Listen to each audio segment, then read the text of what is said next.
Let me ask for a show of hands. Who here has played youth sports?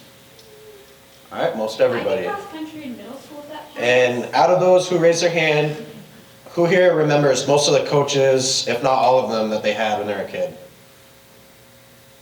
See, so after doing some research, I came across the same question, and it kind of made me think.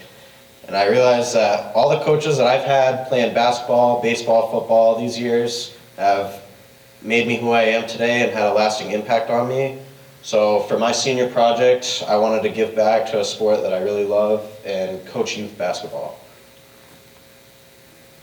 So for my team, it consists of 7 third and fourth graders from Dunbarton. We have a practice every week, and on Saturdays we play games all over the region. We play against Ware, Henniker, New Boston, Hopkinton, and Hillsborough. And there is another Dunbarton team that we also play. So what does coaching entail? So when I'm not actually physically there coaching, I spend time researching drills and strategy and preparing for practice and games. Communicating with the parents is a big one.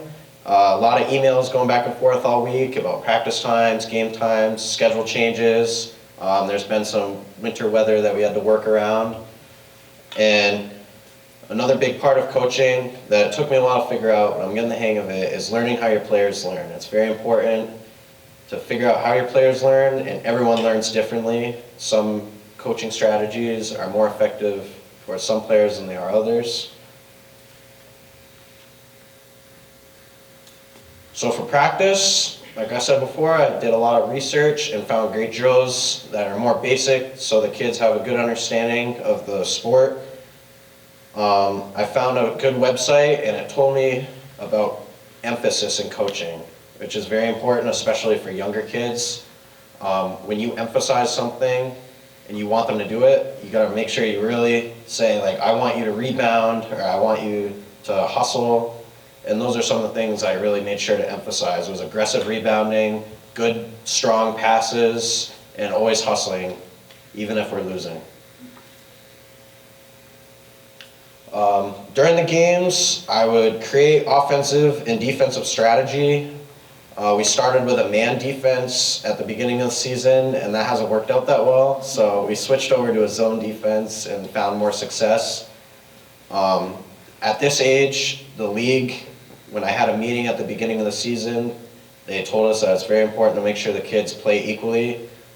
So that's something I need to make sure of. I have 7 kids, so I got an odd number. I got to make sure that if someone goes in, then someone that's been in for a while comes out. And it's also a good strategy to make sure that you got the right players in the right positions. I got some taller kids and I got some shorter kids, so I got to arrange them around accordingly and try and make us as successful as we can be. My season goal, although it would be nice, it was not to win the championship, it was not to go undefeated. These kids, they're in 3rd and 4th grade, they're not going to the NBA, they're not being recruited by colleges. Although I believe in healthy competition, I think it's very good for them.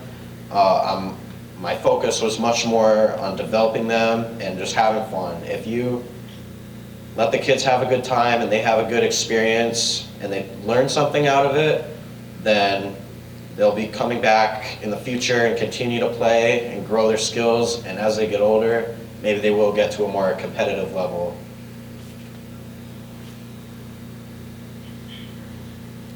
Unfortunately, our team has not won a game yet, but the season is not over, so I'm still hopeful.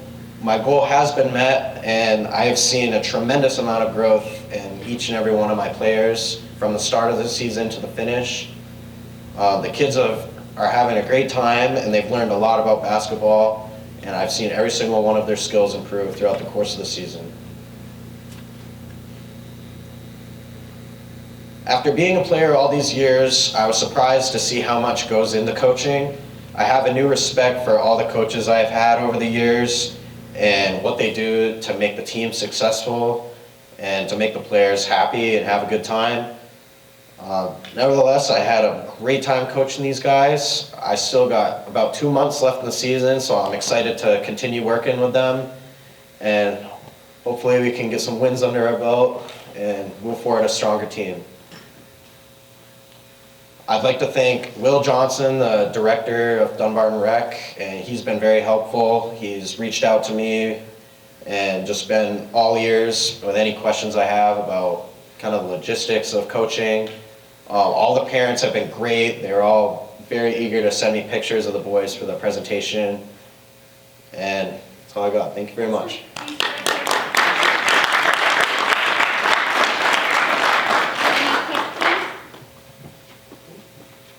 Bradford, I have a question for you. Oh, yeah. No, you don't have to get back up there. But, were there any close, like almost ties? We had, listen, you weren't even there for that. We had, I think we had a 10-4 game. They're like very low scoring games, but yeah, it wasn't. Good job, Bradford. Thank you.